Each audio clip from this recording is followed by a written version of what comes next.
Chapter 15. As promised, Lalo delivered Efren safely to the San Isidro port of entry, to the same spot where they first met. Efren couldn't understand why Ama was so emotional. After all, he'd be seeing her at home the next day. "Ay, Mama," Efren said, complaining as she once again kissed his entire face. "I gotta go. Apa must be worried. I should have been back hours ago." Finally, Efren pulled away. "Te veo mañana, okay, Ama?" Ama wiped away her tears and nodded, but not before blessing him and delivering another round of kisses. Efren turned to Lalo and extended his hand, but Lalo wasn't having it. Lalo leaned forward and gave him a huge hug. "What is it with you two and hugs?" said Efren. Everyone laughed, even Efren. Wearing a sad smile, Lalo held out his tatted up arm and waved. Efren thought about how he'd almost passed him up because of the way he looked. If I hadn't met Lalo and those men had caught up to me, Efren couldn't let his mind go there. He'd been lucky, very lucky, to have someone like Lalo. How Efren wished there was something he could do to help his new friend, to give him the second chance he so deserved. But for now, Efren needed to get back to Apa, as well as Max and Mia, to help prepare for Ama's return home. He waved goodbye to Lalo, sweeping his arm from side to side as widely as he could. Then he stepped into the concrete corridor leading back to the U.S. He looked up at the cameras glaring down at him and then at the guard carrying the largest military-style rifle he'd ever seen.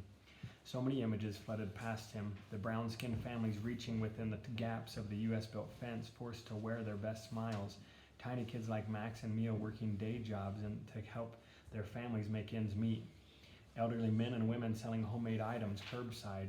A strange mix of sadness and pride overtook him, and for the first time in his entire life, he finally felt connected to his Mexican side. Everywhere he'd been, Efren had witnessed signs of courage, people no different from himself refusing to give up. He shook his head, remembering all the times he'd corrected Max and Mia for speaking Spanish, insisting that they learn the only language that mattered. Now he understood why Ama and Apa continued to speak Spanish to them, even when they themselves needed every opportunity to practice their English. He'd been born Mexican-American, only he'd forgotten about the Mexican part. Nunca olvidaré. He would never forget. Efren joined the end of a long line and waited in silence. He looked down at his ID, birth certificate, and notarized letter of permission, hoping they would be enough to get him back home. When his turn came, Efren nervously handed his paperwork to the mustachioed officer. "Reason for visiting?" the man said in a slight Mexican accent. Efren understood the Latino man was simply doing his job, but that didn't stop him from judging his choice of job. "To visit my mother," he said, looking up and giving the man a hostile look. "She got deported." The officer put the documents down and paused as if to find just the right words. "Go ahead," he said while handing everything back to Efren. Efren reached over, but the officer gripped the forms and wouldn't let go. "These forms," he said, leaning forward and whispering, "represent a great sacrifice from your parents, a true gift. Don't let it go to waste. ¿Entiendes?" The words caught Efren off guard, but he understood exactly what the man meant. Yes, completely. And with that, the officer released his hold. "Next." Efren hurried until he was completely outside the building. Just like that, he was back in the U.S. He paused for a second and looked around, wondering if he'd someday return to this land of broken dreams. The immigration officer had been right. He'd been given a real gift, one that allowed for him to return to Apa. Efren studied the flow of people and followed them until he saw the red trolley up ahead. Across from there, he spotted an Nancy Apa pacing up and down the sidewalk in his black sweatshirt. Apa looked up and sighed in relief, then turned around and got in his truck. Efren jogged over and jumped into the passenger side. Before he could say a word, Apa reached across and hugged him closely like Ama had just done. "Mijo, I was so worried. What took you so long?" "I got a little lost," Efren said, still wrapped in Apa's arms, "but I found Ama and gave her the money. And guess what? She's going to be crossing tomorrow morning with the best coyote in town." Apa unwrapped his son. "En serio? Tomorrow?" His lips rolled into a smile. He turned and tousled Efren's hair. "You did good, Mijo. I'm so proud of you." Efren smiled. "And to think how close I came to running across and looking for you. I swear if it wasn't for Max and Mia, I would have tried." "Yeah," said Efren, "I believe you."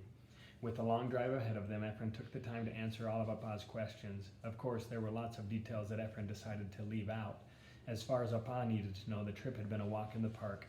While it hurt to lie to Apa, Efren didn't see the point in upsetting him. Hearing that Ama would be back soon had Apa happy and full of life. Efren sank back in his seat as Apa blasted the radio and sang along. For Efren, it was like getting a tiny peek at what Apa must have been like when he was younger. Ama would always tell stories about outrageous things he did when they first met. How he'd run away from his parents' ranch for weeks at a time, showing up in nearby cities looking for jobs that made use of his brains, not his hands. Can I ask you a question? Efren asked, his eyes still gazing out the passenger window. Sí, claro, answered Apa while bobbing his head to the music. Why did you and Ama leave Mexico in the first place? You and Ama seem to have so many great memories from there. He lowered the radio. It's a long story, mijo. That's okay, said Efren. It's a long ride home. Apa laughed, this time turning off the radio completely. Well, I'd just become a lieutenant in Mexico City, youngest one ever at the time. Efren could feel the pride in Apa's voice. But then the drug cartels began to get more and more power. Soon the government itself became corrupt, bien chuecos, and many of my own men began taking bribes for small favors, but those favors grew bigger each time. Then one day some men from a maldito cartel stopped by.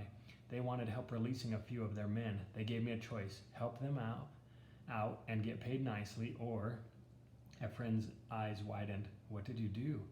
I said no and tried holding my ground, but then I got word you were on your way. I couldn't risk you or your Ama's safety. I got my temporary visa, and Ama came over on the back of a motorcycle. Apa laughed hard. She told you that story? Efren nodded.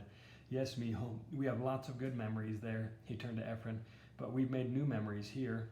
3 of them, actually. You, Max, and Mia. And we wouldn't... Suddenly his face turned pale. Efren looked up and suddenly saw a wall of red brake lights ahead of their car. Apa put on the brakes and then shifted in his seat, angling his head to get a better look as the traffic came to a crawl. Efren did the same. What if the checkpoint is open? What if... Apa rested his hand on Efren's shoulder, immediately easing his tension. Tranquilo, mijo. Be calm. We will get through. Promise. He reached into his shirt pocket and pulled out 2 sticks of gum. Here. Efren took a stick of gum with a blank look on his face. It's hard to look nervous when you're chewing gum. Trust me, it's an old trick I picked up a long time ago while on the force. Efren felt like he might need the entire pack. Nevertheless, he popped the gum into his mouth and began to chew. Just lean your head against the window and look really bored. But that was easier said than done. Apa continued to crane his neck for a better look. I can't tell if it's open or not. Too many big trucks.